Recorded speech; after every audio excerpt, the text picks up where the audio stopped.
सकलदीप राजभर का जहूराबाद में ऐलान, इस बार जनता करेगी ओम प्रकाश राजभर को विधायक पद से दूर। जहूराबाद विधानसभा का प्रभारी बनने के बाद पहली बार जहूराबाद में आज आगमन हुआ सकलदीप राजभर का, जो कि राज्यसभा सांसद है भारतीय जनता पार्टी के।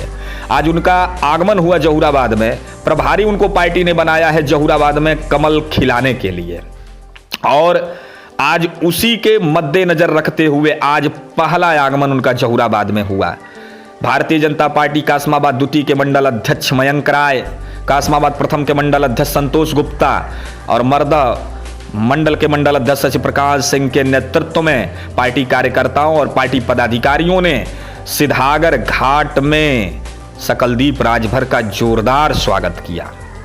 इस जोरदार स्वागत से अभिभूत कौशिक महाविद्यालय में सकलदीप राजभर ने कार्यकर्ताओं को संबोधित करते हुए कहा कि उत्तर प्रदेश में भारतीय जनता पार्टी की सरकार बनेगी और ओम प्रकाश राजभर जो राजभरों के नेता बने घूमते हैं, कहीं ना कहीं 2022 में इस जहूराबाद से उनकी हार को कोई रोक नहीं सकता। वो अब नेता नहीं रहे राजभर समाज के, उन्होंने केवल राजभर समाज को ठगने का काम किया है। जैसा कि आपको मालूम है कि ओम प्रकाश राजभर 2017 में भारतीय जनता पार्टी के गठबंधन से जहूराबाद की सीट पर उन्होंने अपने निकटतम प्रतिद्वंदी कालीचरण राजभर को हराया था 20,000 वोटों से। लगभग 20,000 वोटों से जीतने के बाद पार्टी ने उनको, भारतीय जनता पार्टी ने अपनी सरकार में सहयोगी दल के नाते उनको कैबिनेट मंत्री बनाया, लेकिन बहुत ज्यादा दिनों तक वो कैबिनेट मंत्री का शायद जो स्वाद था वो चख नहीं पाए और उतर गए भारतीय जनता पार्टी के खिलाफ ही मैदान में, जिससे भारतीय जनता पार्टी ने उनको कैबिनेट मंत्री पद से हटा दिया। ओम प्रकाश राजभर ने इसके बाद भारतीय जनता पार्टी को सत्ता से पदच्युत करने के लिए असदुद्दीन ओवैसी, बाबू सिंह कुशवाहा, शिवपाल सिंह यादव से इस समय मेल जोल करते देखे जा रहे हैं और ओम प्रकाश राजभर को चारों तरफ से घेरने के लिए भारतीय जनता पार्टी ने अपने चक्रव्यूह को रचना, मजबूत किला बनाना शुरू कर दिया है। और उसी के मद्देनजर भारतीय जनता पार्टी ने, चूंकि जानती है भाजपा कि राजभर बाहुल्य सीट है, सन 1996 में भाजपा को जीत मिली थी जब गणेश राजभर ने शिवपूजन चौहान को 1100 मतों से हराया था। 2002 में कालीचरण राजभर को जीत मिली थी जब उन्होंने ही शिवपूजन चौहान को 6,000 वोटों से हराया था। 2007 में कालीचरण राजभर को 17,000 वोटों से जीत मिली। उसका सबसे बड़ा रीजन रहा शिवपूजन चौहान का हवाई जहाज लेकर उड़ना तो सानंद सिंह का साइकिल चलना, लेकिन कहीं ना कहीं दोनों की लड़ाई में हाथी सरपट दौड़ी।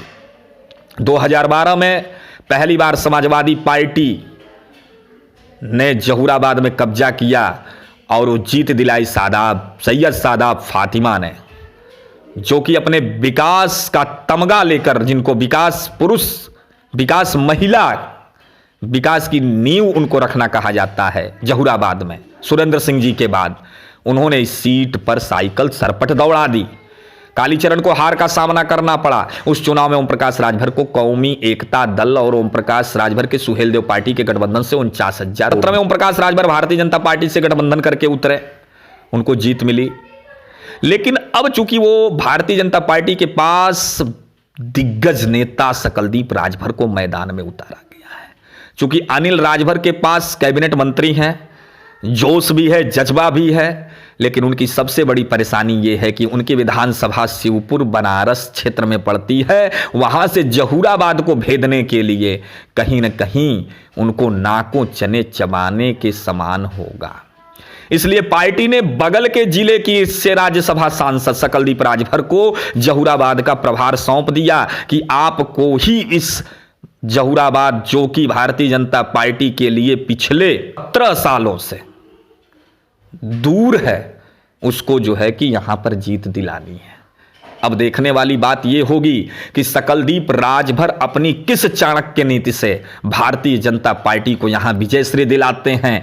कहां तक ओम प्रकाश राजभर सकलदीप राजभर की चाणक्य नीति को इस समय धूल धूसरित करने की कौन सी रणनीति उनकी कामयाब होगी। वहीं समाजवादी पार्टी क्या किसी राजभर नेता को लेकर आएगी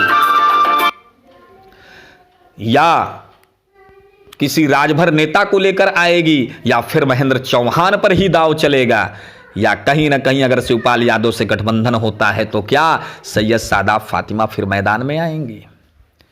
कांग्रेस से कौन होगा उम्मीदवार। इन सारी सवालों के बीच में ये भारतीय जनता पार्टी के लिए, जिसको कि 325 सीटें मिली थी गठबंधन सहयोगियों के साथ, उसके लिए सबसे परेशानी और नाक का सवाल है जहुराबाद।